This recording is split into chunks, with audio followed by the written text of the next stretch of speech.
Hurricane Erin has been churning in the Atlantic, forcing cruise lines to make some major itinerary changes to avoid the worst of the conditions. I'm Chris Frame, the Maritime historian, and today we're talking about a reality of cruising that cruise lines always try to avoid: sailing into bad weather. The safety of passengers and crew is the number one priority for all cruise lines.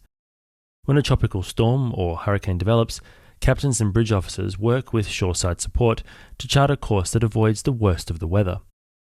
These itinerary changes may include dropping or delaying port calls, and while sometimes disappointing for passengers, they are essential changes to ensure a smooth and safe voyage.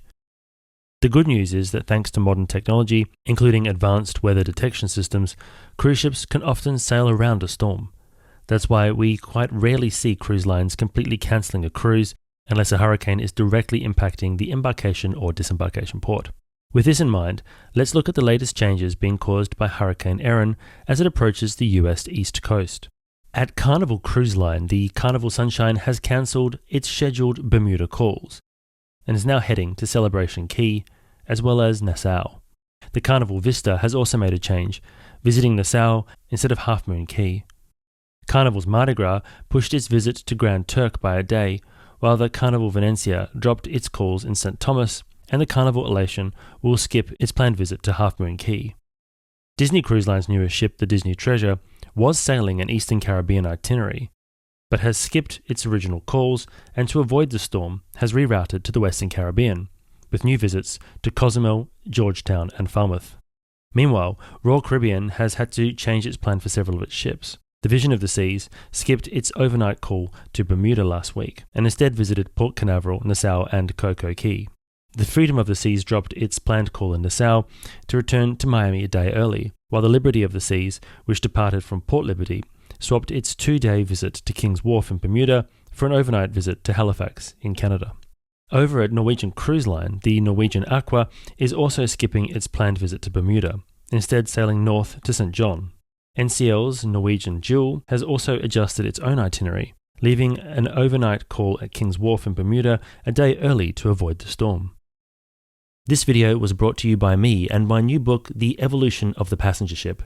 In The Evolution of the Passenger Ship, we bring years of research together to create a book that takes you on a journey from the dawn of passenger shipping right the way through to the modern cruise behemoths that we see today. The Evolution of the Passenger Ship is available at all good bookshops, and if you purchase a copy, you help us, which helps support the channel. Thanks so much, and now back to the video.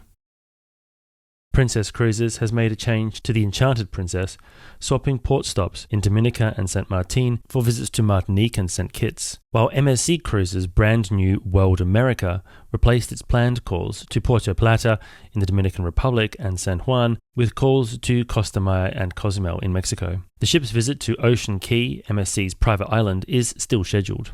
These itinerary changes are just a snapshot of the important work that goes on behind the scenes to keep cruise ships and cruise passengers safe, and they show how quickly cruise lines can adapt to unpredictable weather conditions. Have you been on board one of these ships, and are you impacted by Hurricane Erin? And if you're at land or at sea and the hurricane's near you, we hope that you're keeping safe. Thanks so much for watching, and I hope you found the video interesting. If you'd like to learn more about ship history and cruising, make sure you subscribe. A huge thank you, as always, to our fantastic channel members. Your support is what makes these videos possible. You can join the crew and see your name appear here on future videos by following the link in the description below. And for even more interesting maritime history deep dives, don't forget to check out my Substack, which is full of exclusive articles about ocean liners and cruise ships. Thanks again, and until next time, I hope to see you on board.